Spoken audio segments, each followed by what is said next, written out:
النبي صلى الله عليه وسلم النكاح من سنتي وقال إذا تزوج العبد فقد استكمل نصف الدين فليتق الله في نصف الباقي.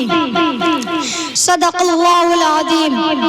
جناب صدر اسٹیج پر جلوہ افروز علماء کرام و معزز مہمانان اکرام اور حاضرین جلسہ، میں نے آپ حضرات کے سامنے قرآن پاک کی ایک چھوٹی سی آیت تلاوت کی ہے جس میں حق تعالی شانہ نے فرمایا یہ قرآن جو محمد صلی اللہ علیہ وسلم تمہیں پڑھ کر سناتے ہیں، اس کے علوم و معارف تمہارے سامنے بیان کرتے ہیں، اس کی صداقت و سچائی کا اعلان کرتے ہیں اور تم یہ سمجھتے ہو، تمہارا خیال یہ ہے کہ یہ اسی کا کلام ہے، آسمانی وحی نہیں ہے، میری طرف سے نازل نہیں ہوا ہے.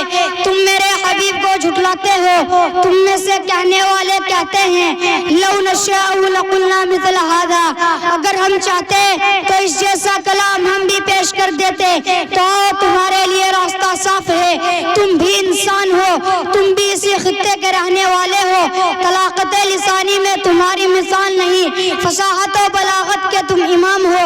تمہاری ادنا سے ادنا لڑکیاں بھی شعراء و ادباء کی مجلسوں میں کھلبلی مچا دیتی ہے. تم نظم و نشر کے استاذ ہو، ماہر فن ہو، اس جیسا قرآن پیش کر دو. حضرات نبی صلی اللہ علیہ وسلم کی زبانی خداوند قدوس نے چیلنج کیا، قل ان اجتمعت الانس والجن على ان يأتوا بمثل هذا القرآن لا يأتون بمثله ولو كان بعضهم لبعض ظهيرا. کہ محمد صلی اللہ علیہ وسلم آپ کہہ دیجئے کہ تم یہ کہتے ہو یہ انسان کا کلام ہے. اگر تمام انسان اور جنات کی اور کائنات کی تمام مخلوق بھی اکٹھا ہو کر اس جیسا کلام پیش کرنا چاہے تو نہیں پیش کر سکتی، چاہے ایک دوسرے کے حامی مددگار کیوں نہ بن جائے. یہ ایک چیلنج تھا دشمنان اسلام و قرآن کے لیے. یہ ایک ذری موقع تھا جو اسلام اور پیغمبر اسلام کے خلاف طعن و تشنیع کر رہے تھے، جو اسلام کا چہرہ مسخ کرنے کے لیے کوششیں کر رہے تھے، وہ میدان میں آتے اور اس جیسا کلام پیش کر کے اس چیلنج کا جواب دیتے اور اس تحریک کو بھرنے سے پہلے ہی کچل دیتے. لیکن اس چیلنج پر سب کو سانپ سونگ گیا. ان دشمنان اسلام کے چہروں پر ہوائیاں اڑنے لگی. وہ سب ماہرین فن، فصیح و بلیغ اور زبان دانی میں اپنا جواب نہ رکھنے والے حیرت میں پڑ گئے. کسی نے اس چیلنج کو قبول نہ کیا.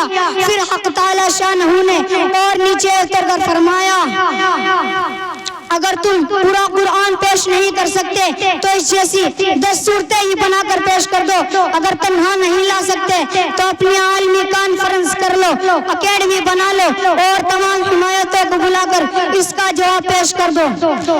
ارشاد فرمایا ام یقولون افترا قل فأتوا بعشر سور مثله مفتریات وادعوا من استطعتم من دون اللہ تم صادقین. کیا تم یہ کہتے ہو کہ محمد صلی اللہ علیہ وسلم نے گھڑ لیا ہے؟ تو کہہ دیجئے اے محمد صلی اللہ علیہ وسلم اگر تم اس جیسی 10 صورتیں ہی بنا کر پیش کر دو اور اللہ کو چھوڑ کر جسے چاہے بلا لو اگر تم اپنے اس قول میں سچے ہو. قرآن کا یہ چیلنج صرف اہل عرب کے لیے نہیں تھا بلکہ قیامت تک آنے والے تمام افراد سے متعلق ہے. یہ چیلنج آج بھی اہل دانش کو للکار رہا ہے. آج بھی جو قرآن کے خلاف اپنی ناپاک زبان استعمال کرتے ہیں وہ میدان میں آئے، ان کے لیے راستہ صاف ہے. حضرت گرامی شروع میں نے قرآن کی آیت ایک اور حدیث پڑھی. اس حدیث کا ترجمہ بھی بتاتا چلوں. النکاح من سنتی وقال اذا تزوج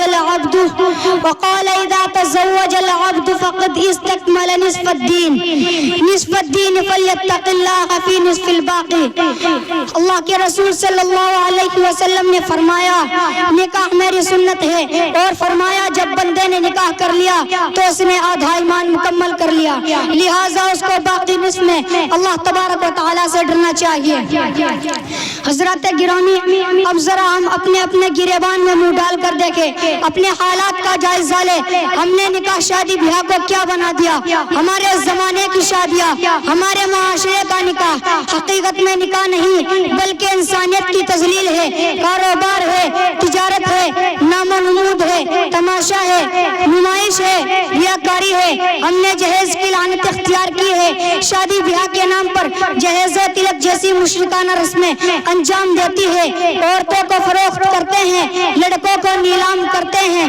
ہماری شادیاں محبت کا ذریعہ نہیں بلکہ عداوت کا باعث بن گئی ہے، حرص و طمع کمینہ پن کی علامت بن گئی ہے.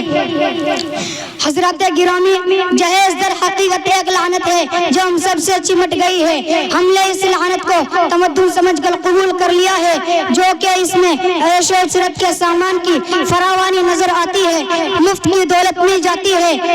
اسی لیے مالدار طبقوں نے اس کو اپنی نمائش کا ذریعہ بنا لیا.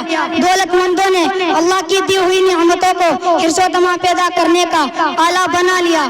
زیادہ سے زیادہ دہیز دے کر دراصل دولت کی نمائش کرنا ہوتی ہے، مگر اس نمائش نے آج ہم کو کتنا ذلیل بنا دیا اس کا ہمیں تصور بھی نہیں. کتنی لڑکیاں جہیز کی بھیڑ چڑھ گئی، کتنی بچیوں نے خودکشی کر لی، کتنے والدین غربت کی وجہ سے اپنی پیاری بچیوں کی شادی نہیں کر سکتے، اسی لیے کہ داماد کو دینے کے لیے ان کے پاس بڑی بڑی گاڑیاں نہیں، بہت سارے پیسے نہیں. اور حیرت تو یہ ہے کہ جہیز دینے والے کہتے ہیں ہم کو اپنی لڑکیوں سے محبت ہے.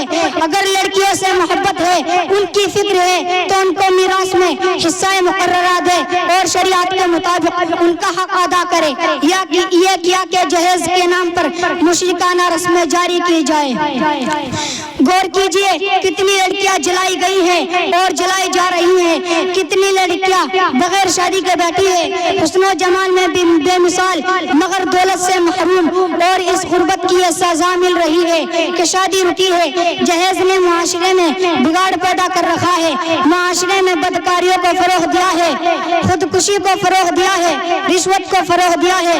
غریب ماں باپ ساہوکاروں سے سود لے کر اپنی بچوں کی شادی کرتے ہیں اور زندگی بھر سود بھرتے رہتے ہیں. گھر بار فروخت ہو جاتا ہے، سامان بک جاتا ہے، مگر داماد شیطان پھر بھی مانگتا رہتا ہے.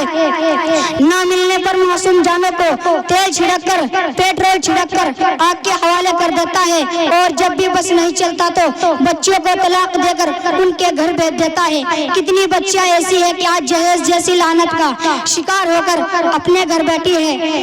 لہٰذا اس مجلس سے یہ عزم کر کے اٹھے کہ ہم اللہ تبارک و تعالیٰ ہمیں جہیز جیسی لعنت سے بچنے کی توفیق عطا فرمائے، اور رسول دین میں کوئی کمپرومائز نہیں کریں گے. وآخر دعوانا الحمد للہ رب العالمین.